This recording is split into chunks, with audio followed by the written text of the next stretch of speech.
We met at university. We were at Cambridge University, and we wrote lots of comedy shows together and plays, and we directed them together. And so we didn't do much film. We didn't study film, but we made kind of movie trailers for the stage shows that we would do. So that was our first taste, I guess, of working together. And that was like 7 years ago. So it's been a while.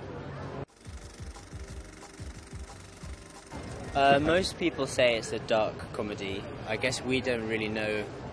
We didn't, because of the way we made it, we didn't have to pitch it to anyone. So we didn't have to decide on what the genre was or like who our target audience was. We were just trying to make a film. And I guess like there are some funny bits and there are some hopefully dramatic bits. But it's kind of somewhere in between. Like all our favourite films that we like, and I think our tastes naturally go towards movies that make you laugh, but you don't have ridiculous characters that you can't believe, and there is ideally some substance in it, but it doesn't take itself too seriously. Because if it takes itself too seriously, then you can't take it seriously. No, we didn't know anything about the film industry. We tried to get funding from more conventional sources, but that didn't work. So we thought we could make the film for £20,000. In the end, it was 25,000, so 30,000 euros. And we saved up from our day jobs for 3 years. We wrote letters and emails to everyone we knew, and some people were very generous and gave us some money. The company I work at gave some money. So it was little bits from all over. And luckily, we've nearly made everyone's money back, so it wasn't a waste of their time. Yeah. It was also, I think we saw it as more trying to, like the script was written so that it could be shot very cheaply. So it was in 3 locations, it didn't have a massive cast, and it was kind of about just being aware of our limitations, I guess. Yeah. That was how we sort of tried to deal with that problem. Yeah. And we tried to... Everyone was paid like as much as we could, but I guess we saved money, but we did a lot of jobs ourselves. We did the post-production ourselves, so we saved a lot of money by exploiting us. Oh, no, I guess I guess we never. I don't know. That's just a word, isn't it? Like we made a film. I guess we thought we were filmmakers before we'd made that film, because otherwise we wouldn't have been trying to make a film. I think we've learnt a lot, but I don't think we're different people now, particularly. I mean, like, a little bit different, but it's not like we've changed species into filmmakers, like, from non-filmmakers. I think maybe we don't feel like we're in the film industry necessarily. I suppose what we learned was that we weren't in the film industry and we still aren't, but we've made a film, so perhaps there is a way to make films without necessarily going through the traditional routes. We also found we're now working on our second film, which seems like it will have proper backing, and that's a great position to be in, but with that extra money comes a lot of... It takes so much longer, and although there are a lot of good creative decisions that come from it, we don't have so much control over it. So I guess we've learned to appreciate what we had. Yeah. Yeah, it's an adaptation of Candide by Voltaire, so that's quite a step up from Black Pond, but Will's written the script, so it's a modernised version. It's hopefully really faithful to the tone and the plots of the original, but it's not period, and the satirical targets are more modern. But it's still kind of an epic adventure, love story, comedy that takes place around the world, which we're still working out how to do.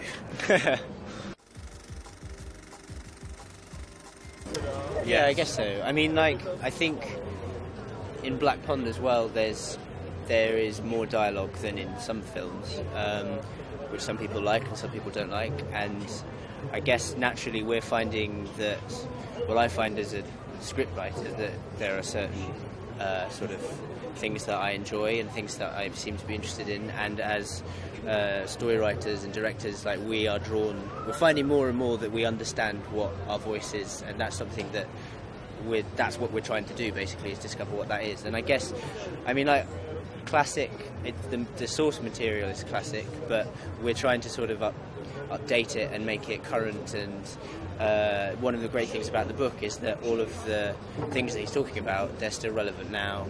And so I guess there will be dialogue, and we don't know exactly how it will turn out, but because we're making it, hopefully there will be some resonances with Black Pond. Yeah. I think making Black Pond was something that we had the chance to make it evolve as we made the film. So the original script was fantastic, and that's what attracted the cast. But after we filmed it, we cut about a third of the footage. We filmed a lot of new scenes. We changed the structure. We had time to keep seeing what worked and what didn't, and hopefully that's something which we can preserve on Condi's.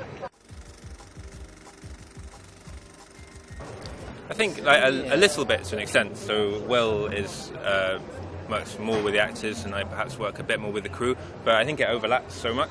I think just we've worked together a long time, and we kind of like the same things, and just want the film to be good. I think we've thought a lot about this in terms of just what a director is. It's sort of you're there to guide this whole team of really good people together, and it's not about. Filmmaking can be about one very particular voice, but it can just be about what's best for the story, and if we have the same goal in mind. And also just practical problem solving, like, we can't shoot this scene in here anymore, what should we do? And also I think it's because we talk about it a lot beforehand, so by the time we're on set, we like to think that we basically know what each other is thinking and what the plan is, and if something does come up, how we'd solve it. But on Black Pond, there were so few of us. Like, we had 4 technical crew that most of the time it was just whoever was closest to the problem, fix that problem, and then let's move on.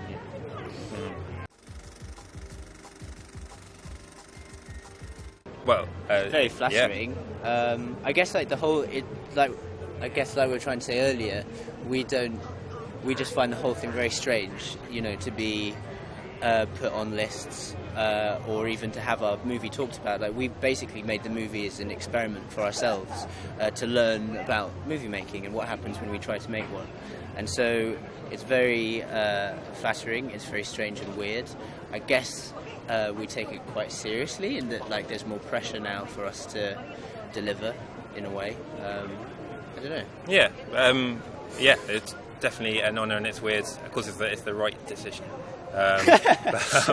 I don't know. I think perhaps with us and some of the other filmmakers, it's interesting to see that there's a new way of funding films and people being a bit more proactive. I guess particularly with Iron Sky, like there are just new distribution models and stuff, which it's interesting to see reflected. But we don't know enough about it to.